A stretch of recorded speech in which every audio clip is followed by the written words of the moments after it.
thechairshot.com. Always use your head.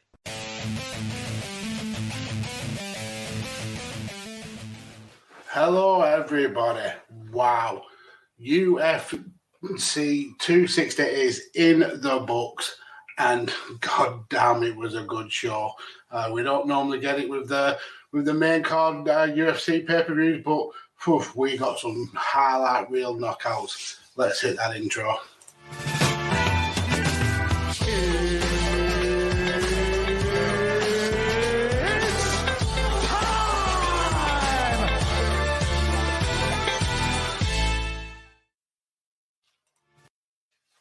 Hello, everybody. I am Mags, and with me, as always, my son Carlos, who needs to maybe lower his chair because his head's cut off on the screen. How are you, Carlos? I'm not too bad. How was yourself? Yeah, knackered. It's 5:30 in the morning here in the UK, but we've just finished watching one of the best UFC number pay-per-views in a long, long time. But before we get to that, I just want to remind you all that Shooting the Sports-ish now has a Patreon. You can go and join that at patreon.com/shootsportsish, where from just $1 a month you can get some amazing extra content from the guys over at Shooting the Sports-ish. So definitely go and check it out and subscribe. Yeah, definitely. It helps us out every time you do that. Obviously, if we take off as a network, obviously we all can actually do it full time, and we can all actually do our dreams in journalism. Yep, absolutely. So let's just quickly run through these prelims, Carlos. They started the card with Marc-Andre Barriault with the very late knockout in the third round, I think with 4 seconds to go, against Abu Azateu, if you remember.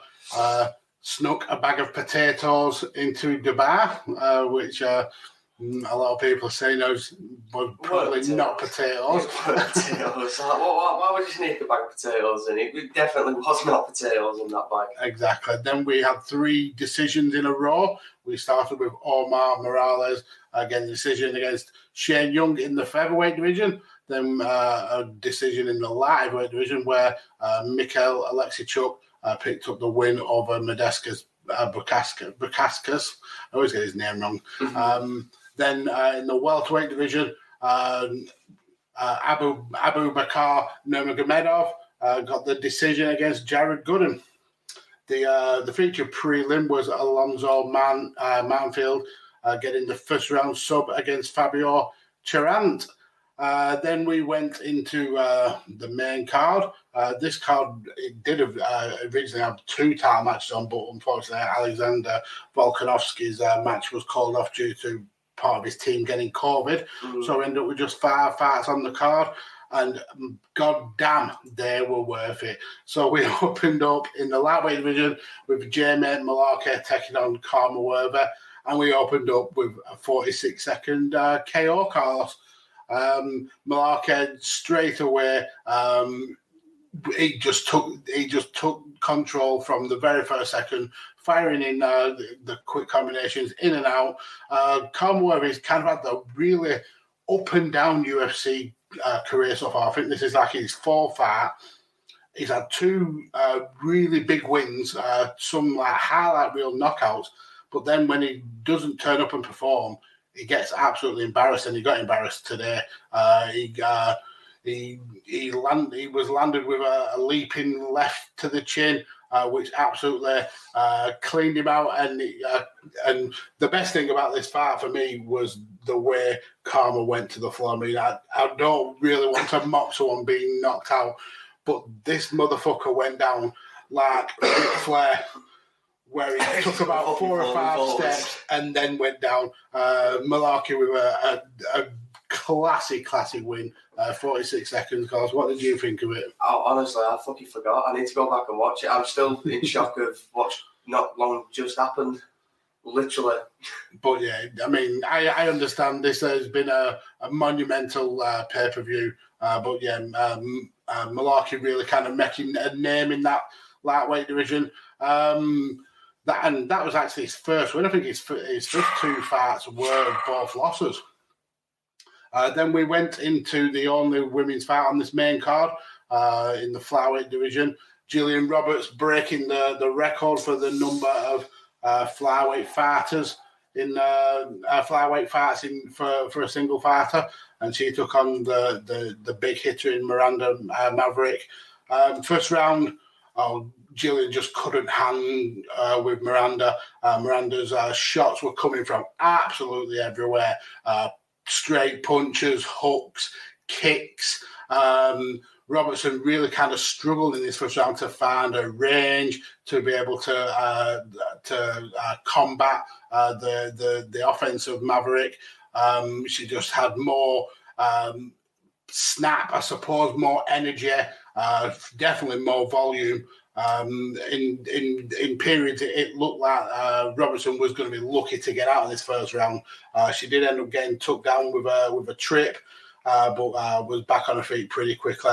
Second round, and you could tell that she used that Din Thomas training, and that's a cheap plug for going back and listening to one of Carlos's 5-round interviews where he interviewed Din Thomas recently. You can go and check that on Shooting Sports' YouTube page. A really cool and frank interview from Din Thomas. But in that second round, I felt that Robertson really turned the game up. She went to what has been really successful for her. She got the quick takedown, was able to control Maverick on the ground for long periods. Struggled a little bit to get in position to take in the back, but was able to transition and really kind of control Maverick, and eventually worked and got that back. But Maverick was able to really stay calm and collected, and was able to just get out of it in time, peel away, got back standing. Knew she'd maybe have lost that round, so she came out and landed a few shots.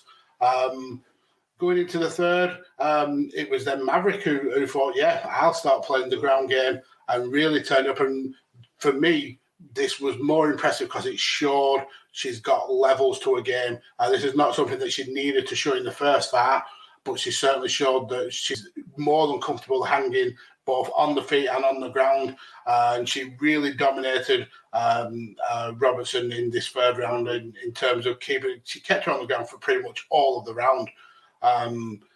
Such a dominant wrestling performance, such a dominant striking performance in the first round. I was surprised that two of the judges gave the second round to Maverick, because I felt that Robertson dominated that second round, but Maverick still pulled off the victory, well-deserved victory, and she's definitely going to be making some impact in that flyweight division.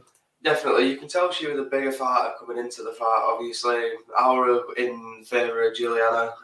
Like I said, go watch the interview with Din Thomas. Some good, knowledgeable content you'll get out from, especially from that interview. And Juliana Robinson is one of his fighters. So obviously, I was definitely rooting for her. And unfortunately, she didn't get the win. And she was doing the right stuff. You can tell she just wasn't strong enough. Like, she was the smaller fighter who... I don't think she had the bigger reach, so she was already under reach, definitely smaller than her opponent. And then when it got into the actual exchanges on the feet, she could tech the shots, but then in a way that's not a good thing. Because even though she was teching the shots and eating them, she wasn't really giving a lot of her own. She didn't have the time or the space to get them off. So when she was able to get it to the ground and just simple as trying to get on her back, put her arms around and drag her down in a way, just try and use her body weight against her. So she was able to do that well and perfectly and try and work to different positions and trying to get her hooks in and take the back. And when she wasn't able to do that, she was reversing into different positions, whether that trying to go for hard guard or even, like I said, when you were seeing her pulling on her, either just a wrist or an ankle, just to put her off balance and to put her off centre of motion and centre of gravity, which is, especially in wrestling, when you mix your wrestling up with jiu-jitsu, Din Thomas is brilliant at that. You've got a dangerous game that that you can potentially play. But unfortunately, Juliana Roberts was the smaller opponent and she didn't get the win. But this is not to say that she's going to give up. She's 25-year-old. She's been in the UFC now for a couple of years. She's had 10 fights in the UFC. Yes, fair enough. It may have been win-loss, win-loss. But at the end of the day, she's still 25. She's still learning. She's got a hell of a lot. Max Holloway's were in the UFC, 19, 20-year-old. Then look at him. In a couple of years, he's learning. He's champion. Give her time. Yeah, absolutely. We've got a couple of comments on Periscope from Keegan Maduke talking about Francis and Stipe. We appreciate the support, Keegan. Thank you for watching along, and we'll certainly get to those questions when we get to the main event. But let's go to the middle of the card now. Sugar Sean O'Malley. The undefeated. Yeah, they absolutely definitely did not lose his last fight. Wink, wink. I mean, the guy, you've got to love the comments. I mean, his character is not my cup of tea, but you've got to love a fighter who believes in himself so much. Anyway, he was taking on a very dangerous fighter in Thomas Almeida, becoming a bit of a gatekeeper now in that bantamweight division, but still a very dangerous fighter who can beat anybody on his day. And he was outclassed by O'Malley. It started quite brightly. Almeida was finding his range pretty quickly, but O'Malley is one of those kind of like wiry fighter who's able to almost see things like maybe half a second earlier, and he's able to slip a lot of stuff, and he did that quite a lot. But what he is good at is landing shots from absolutely nowhere. And in the first round, he really hurt Almeida. Went with a high kick, landed the left hand. The problem was he believes his own bullshit sometimes so much that he thought he got that highlight reel walk-off knockout. And Almeida is a tough cooker, and it was hard to keep down. And that could have been a bad move by O'Malley. He recovered. Almeida recovered well, but O'Malley was still able to throw a lot of shots. Going into the second round, and it was a stronger round, I thought, for Almeida. He was able to land more leg kicks, a couple more shots. He did actually trip O'Malley early on in the round, but O'Malley was using that range and that distance and those jabs. There was a point near the end of the round where O'Malley slips, but Almeida wasn't able to quite get into a dominant position. But going into the third round, I think Sean O'Malley knew he may have made a mistake by not finishing that first round, and he went all out. He absolutely just destroyed Almeida in this third round, landing leg shots, landing punches, uppercuts, and then there was just a beautiful left hand and then right hand that just stung Almeida, knocked him to the floor. O'Malley wanted to do the walk-off again, but referee Mark Smith said, no, you've got to carry on. Bad decision by the referee. I don't like that because Almeida was clean out. So O'Malley does what he's told, lands a hammer fist, and that made it worse for Almeida. It just put him fast asleep. But O'Malley is back in the win books. 5-1 in UFC, 13-1 in his career. Wink, wink, never lost. But a great victory for him. Yeah, absolutely. I love him, man.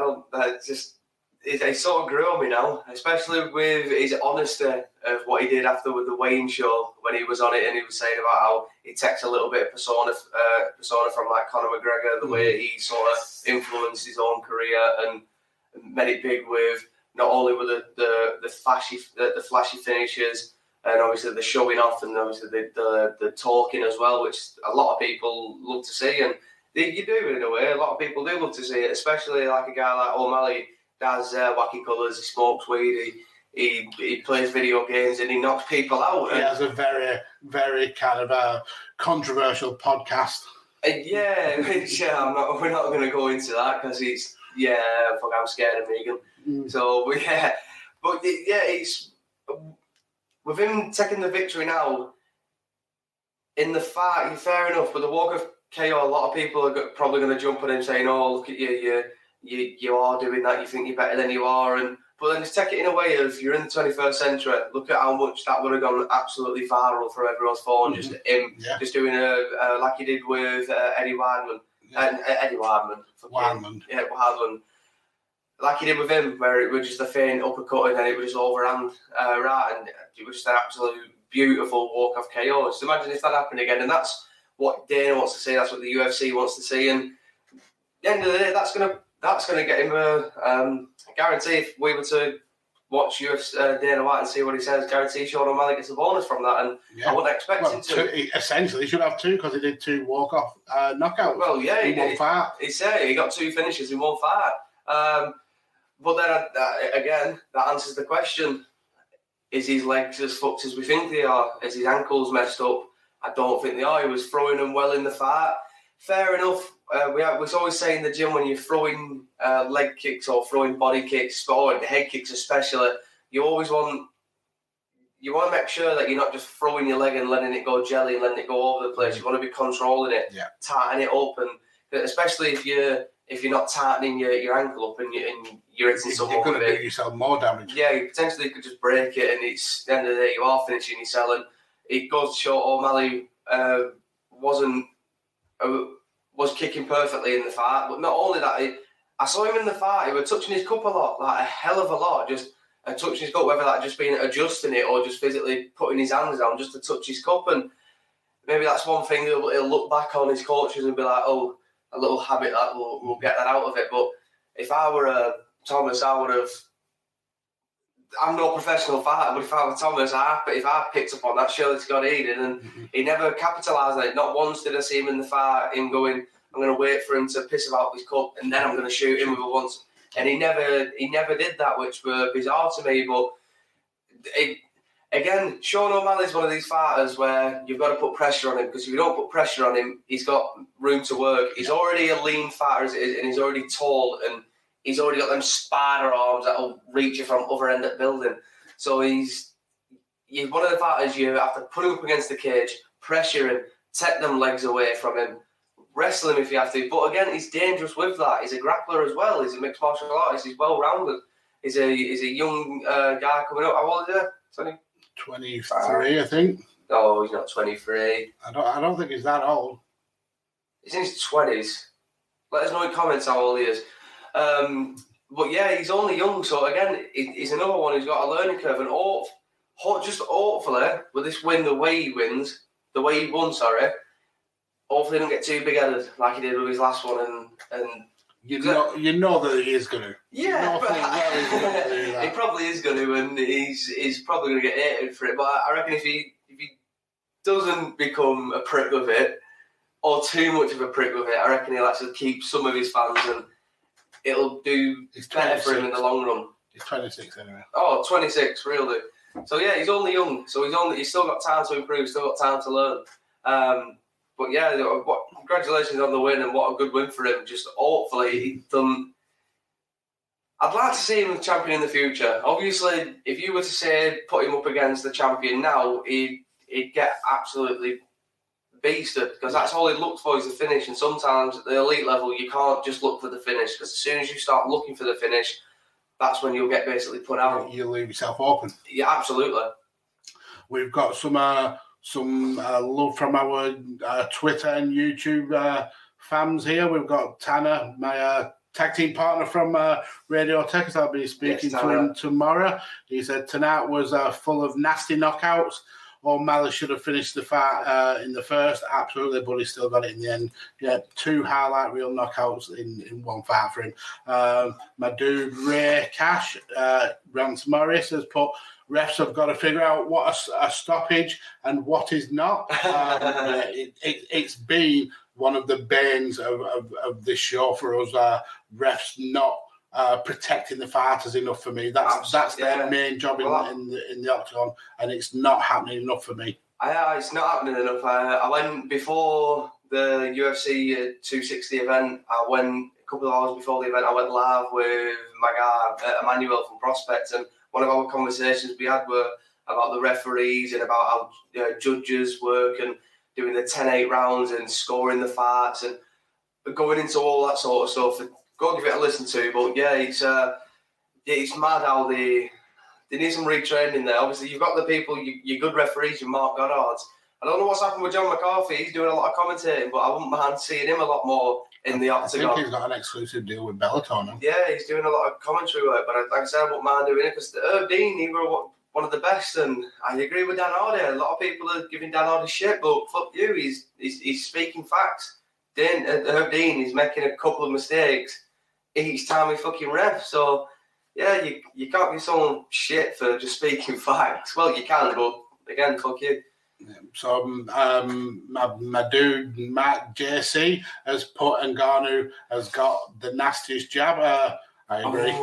We'll get onto that very, very soon. The next fight hasn't got much talking points, to be fair. And then the last one for now, again, going back to Ray, he says, doesn't O'Malley remind you a lot of killer Kevin Holland? Yeah, I understand what you mean. I think Kevin Holland's thing is just having a conversation whilst fighting. That kind of sets him apart from O'Malley for me. For me, O'Malley's just got so much self-confidence.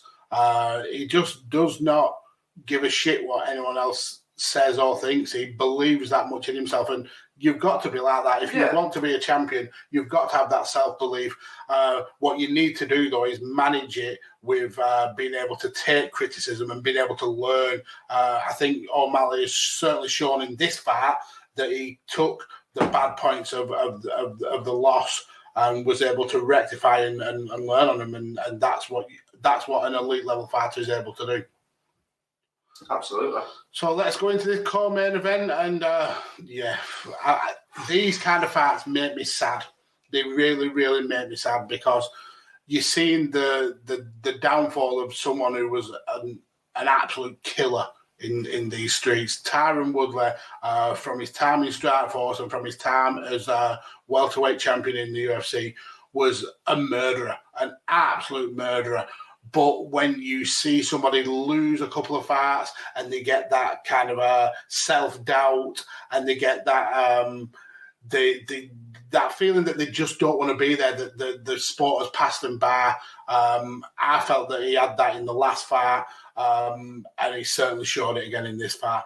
Vicente Luque, I like the guy. I think he's a really talented fighter, but he's definitely kind of a gatekeeper, a mid-card fighter, and he absolutely schooled Tyron Woodley in this fight.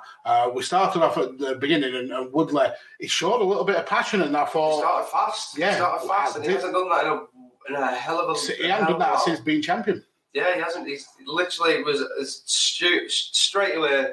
The bell went and met in the middle, and Woodley double under straight away, and he would just push him up against the cage, and you could tell he wanted that takedown. And he made a statement before the fight, basically saying about how he knows he's lost. He understands he's losing. He can sort of, when you're in there, you're in autopilot, especially when you're in fighting, when you're at them bigger stages. Your body sometimes does go into autopilot, and that's what he admitted that his body did, and he was watching himself lose, and he didn't want to do that anymore. And the one thing in his head that he needed to come up, get over is no one's scared of that right hand of his anymore, because everyone knows how to beat him. Everyone knows how to back it up. No one's scared of it, because the only thing with Woodley when he was fighting, it was his big right hand and his power double. And every time he was doing that, it was always back up, the back foot against the cage. And as soon as he felt like we're either shot with that big right or shot him with a double. And the game's moved on a lot more from just fighting people like Josh Koscheck, where that sort of stuff can work. In the first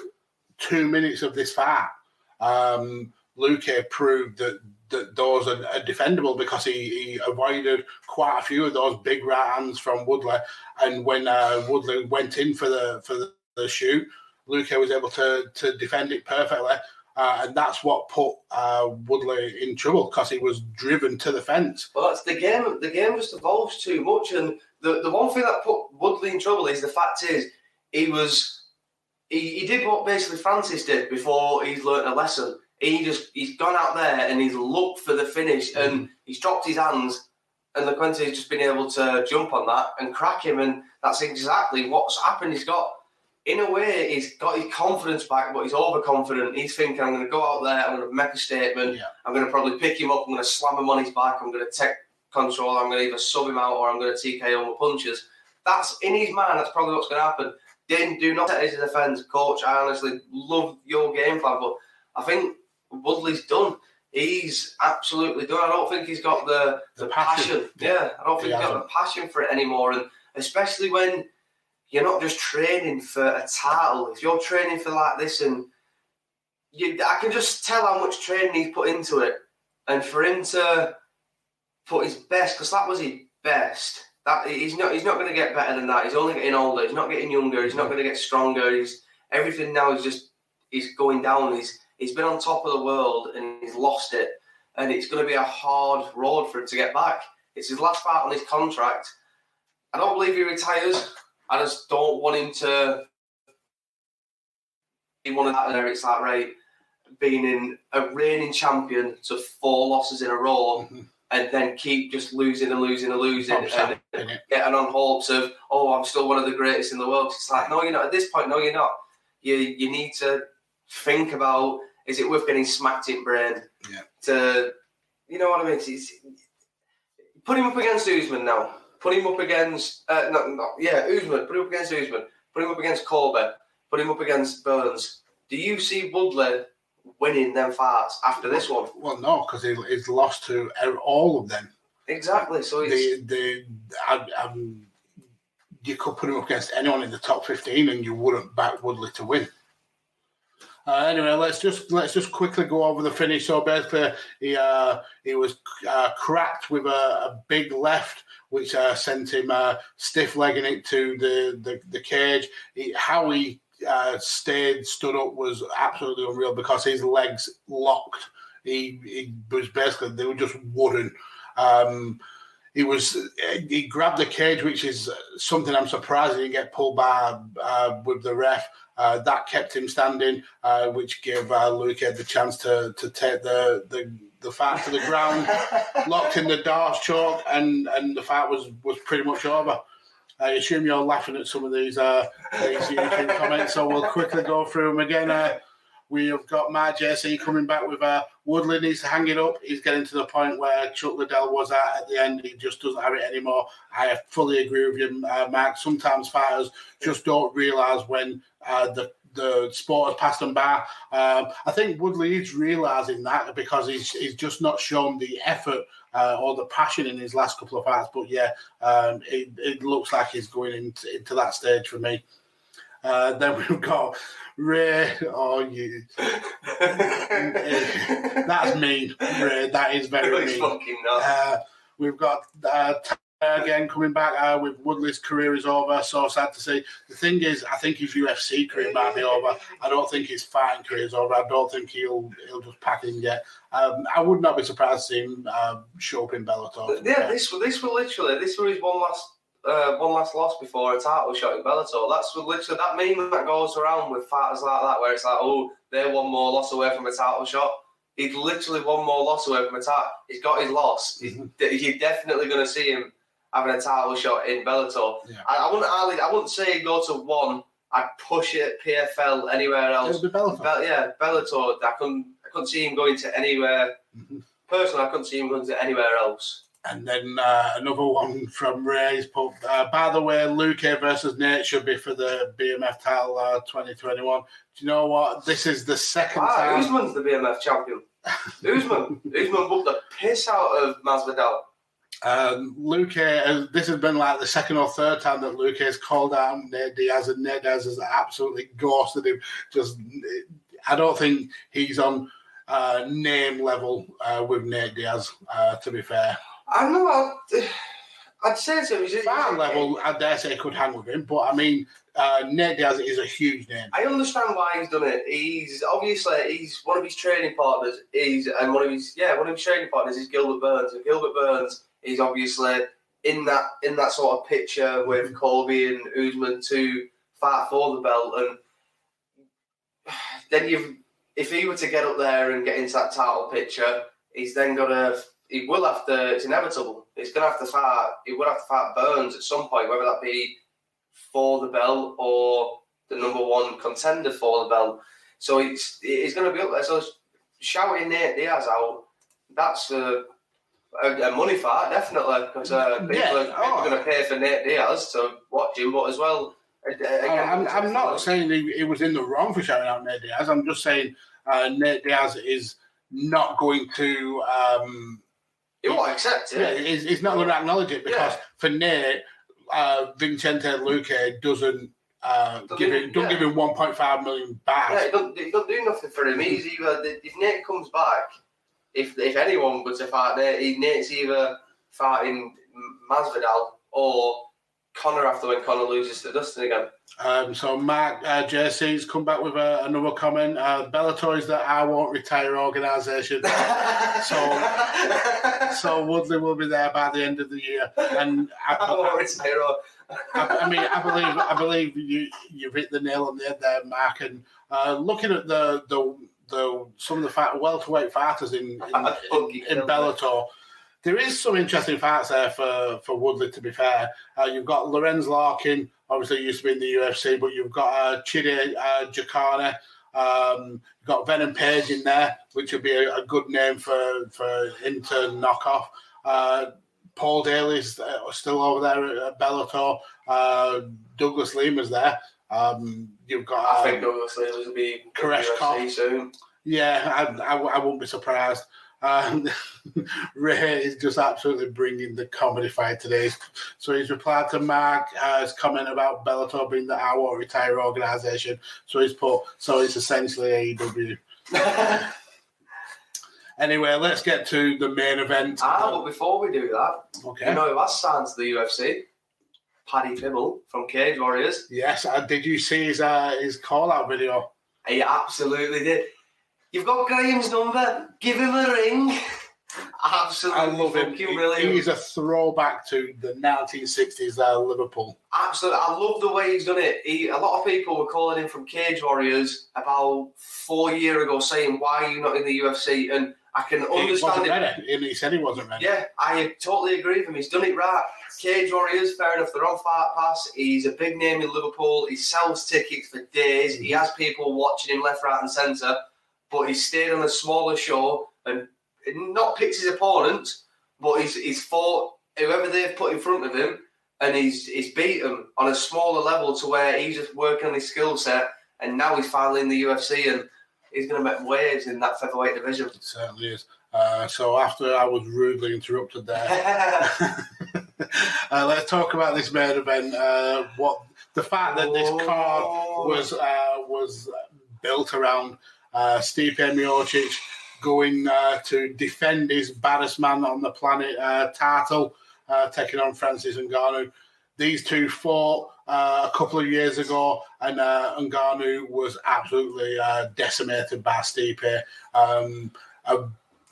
Remembering the kind of like backstory from around that fight, Ngannou was very overconfident.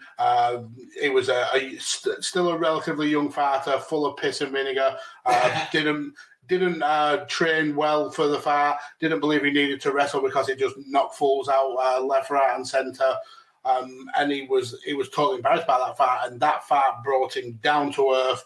And he went and changed up his game plan. It wasn't long after that fight we saw him really try with the wrestling. It was very rudimentary.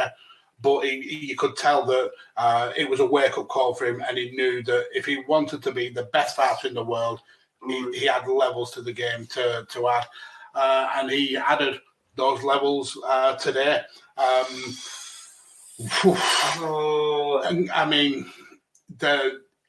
The fight was just absolutely scary. These are two big hitters, and Ngannou made Miocic look small in this octagon. Stipe was small. He only came in at 234 pounds, which when you're fighting at that, I think their maximum you can weigh in is 266. So just the weight difference between Francis and Stipe there is already off the charts. And yeah, Jesus Christ, Francis Ngannou made the adjustments that he needed to do. Now, I saw some holes in his game. He can't keep that pace up for 5 rounds, especially as champion. Well, now, it was heavy beer in the first round. Yeah, his mouth were open, and especially after he was fast. He reminded me of when Brock Lesnar first came into the UFC with Frank Mir, and he was just his back takes when he was able to just move like a welterweight would in the heavyweight division. And it's like, if he were to keep that up, he's going to be a scary champion. Now, he's definitely going to need to work on his game. Now, obviously, he's boxing. Now, Stipe is a crafty fighter. He's going to get another shot. He will come back and have tricks up his sleeve. Francis, fair enough. I'm going to eat my words. I was counting Francis out. I thought Stipe was going to have him every single round. I just thought, that's it. He's going to go in there. He's going to try and knock him out again. And it's going to go like the first round. And wow, he's worked on his wrestling, man. That sprawl that he were able to do, and then just the back take and the punches afterwards. You could tell Stipe. You could just see it in his eyes from when he first did the sprawl, and he basically got back up, and it was like it beats me on every level now. And now, it's like now he does. It's like shit. It's like, how fast were he doing that? I think what surprised me the most. The wrestling was so good by Ngannou. For someone who's only been really training it for the last couple of years, for him to be able to sprawl against Miocic and then was able to basically control him and land those big shots, that was impressive. But for the more impressive thing was the patience. The first fight, his problem was he went in to do what Tyron Woodley tried in the co-main event. He went to try and knock Stipe out and not take his time and wait for the openings. This is a different kind of animal. This is a patient, stalking predator of an animal. Ngannou in this first round was night and day compared to the Ngannou that faced Stipe the first time. But when he landed the shots, he spun Miocic's jaw. Really, really hurt him. There was a couple of moments in that first round where it could have been finished there and then. Miocic was lucky to kind of get out of that first round into the second round. But when Ngannou got into that second round and he just landed it was not even a full power jab, just a very light jab, and you could see Miocic's face just crumble. The head kick. He kicked him in the head. It's like, when have you seen Francis Ngannou for a fucking head kick? And it's like, the skills that he's been able to possess now. We saw him in one of his last couple of fights a year ago. He picked up a submission, so he were able to add to his game there. And this is a guy who lived for months homeless on the streets of France to 5 years later fighting for a title, losing, to then another 2-3 years later, now becoming the heavyweight champion of the world. And he's been a professional fighter, been around mixed martial arts for the last 10 years. That is impressive. That is very impressive. If someone were to say to you, he's going to be champion, you'd be like, and if you were to know the sport, you'd be like, no, you're talking shit. Not a chance. There's this guy who knows, he's a bodybuilder. Not a chance as a bodybuilder come in and take over the sport like Francis has done. But he's been able to do it. He's been able to come in and knock people out who's been all stand-up fighters, Rosenstruik and Alistair Overeem, who were K1 kickboxing world champions, multiple division world champions, and he schooled them in the stand-up. Stipe Miocic, my personal opinion, he's still the greatest of all time. He's still the greatest ever. Yeah, Francis may have beat him, but it's going to take Francis more title defences. You know who's going to be next for Francis now. There's only one man. We have a couple of comments that we got earlier on in the show from Keegan Madouk. He just put a trilogy going for the Francis and Stipe trilogy. I think that happens, I don't think it happened straight away. We've got some more comments. He's going to be suspended for about 200 days, just after the last hammer fist at Francis. Not even the knockout punch that made him snap his leg. Yeah. It was the hammer fist that came and chopped his fucking head off. The way Miocic went down and his knees just buckled, he's definitely got some MCL issues there. He'll be out for a while. We've got some more comments in the chat. We've got rants. All jokes aside, shout out to Africa. We've got Ngannou, Jones, and Izzy. Jones not African? No, he's saying Ngannou versus Jones and Izzy versus Whittaker should be in Nigeria. Basically, you're definitely going to get that. I think with African, you're going to get Francis Ngannou versus Bones representing that main event. Can you imagine a three-way title fight? You're definitely going to get it. Is an Ngannou on an African card? Dana White already implied it. And they already said if basically Francis Ngannou was to win, that is exactly what one of the first thing they do is they'd sort that card out for Africa. Mm-hmm. You'd be stupid not to. You've got them all 3 champions there at a time now. When you've already had Israel Adesanya and Kamaru Usman both say it's better to have 3 champions than it is 2, mm-hmm. and then they say it's better to have 2 champions than it is 1 multiple champion. You do it. The time is now to do it. Whether it's the rematch with Stipe, which I highly doubt is going to happen straight away, it's definitely going to be against Jones. You do it in Africa. You do the Jones versus Ngannou is the main event. You do the Israel Adesanya, Cole main event versus, and then Usman Masvidal.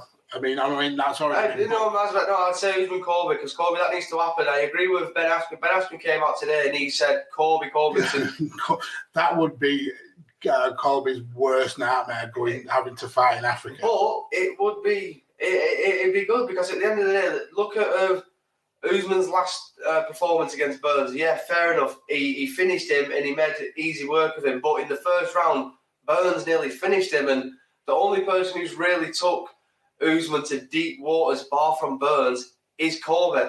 Now, I would say Usman doesn't deserve that title fight. We all know why he's getting the title fight because of money. Masvidal. Because Masvidal is getting that title fight just because of money now.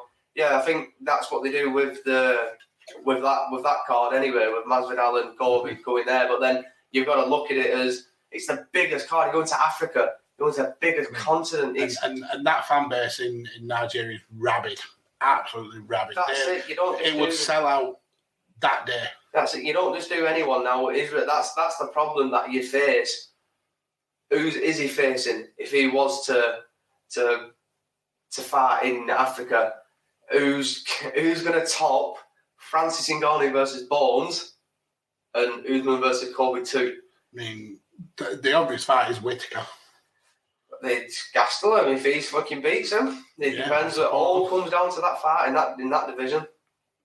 We'll wrap up now with some more comments, and honestly, you guys have been absolutely amazing with these comments in the chat. You've made this show so much more fun.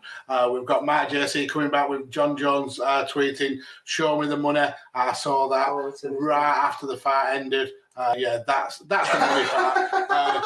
This is one thing that Dana White was banking on. He was banking on an Ngannou win because he knows that Ngannou versus Bones sells more than Miocic versus Bones.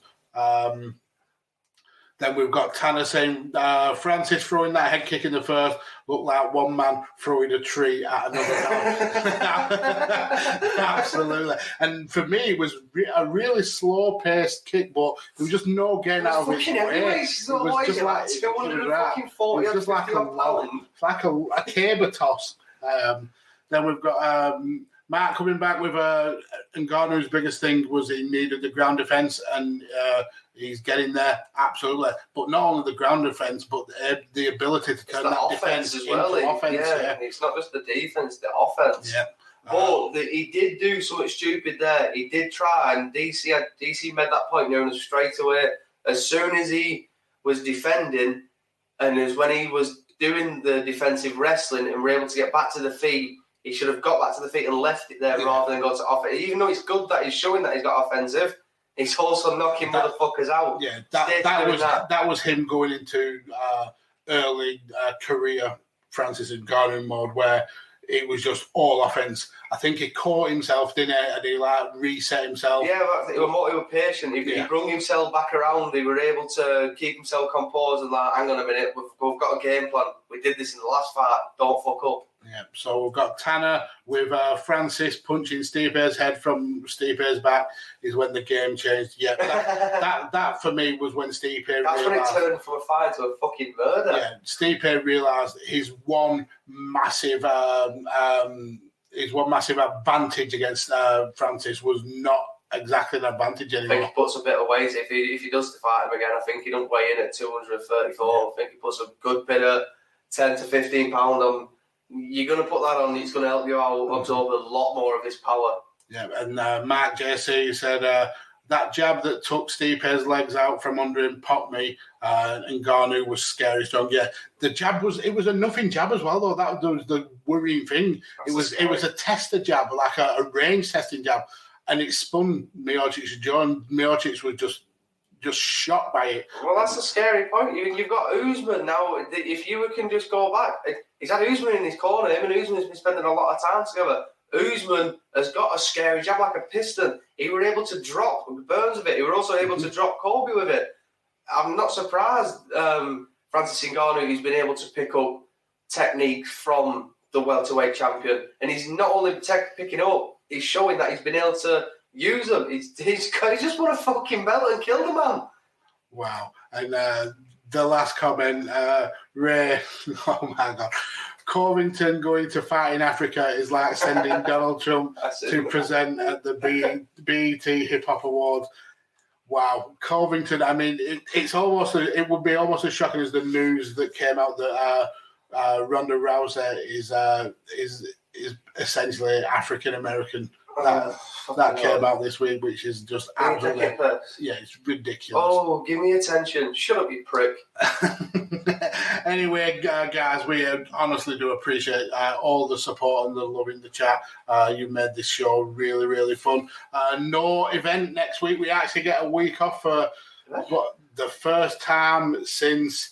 I think the last time was September, so we've gone nearly 6-7 months without... For you guys, that's what we do UFC for you. Off. So subscribe, it's fucking free, mate. It's free. Follow our stuff, it's free, cost you nothing. Yeah, definitely. Go and follow... Bobby Lira, free. Go and follow Carlos here after that rant on Twitter at Kirby_Carlos. Follow me at DJ Kirby. Follow the show on all social medias. If it's not Twitter, it's more than likely Carlos will be interacting with you. But he's got the Instagram and the Facebook on lock, so that's at 5 Rounds Pod. Definitely go and check out all the content on our networks. We work with some amazing teams. The guys at Chairshot have been absolutely outstanding. Visionaries Global Media, they've been there since day one. We've got a lot of love for those guys.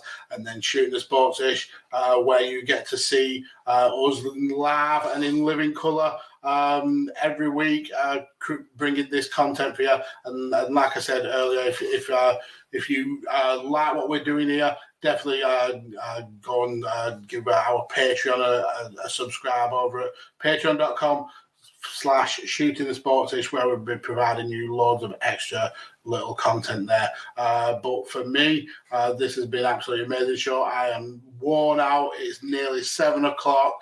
It's bedtime, guys. Thanks for listening, and that is the end. Adios, amigos.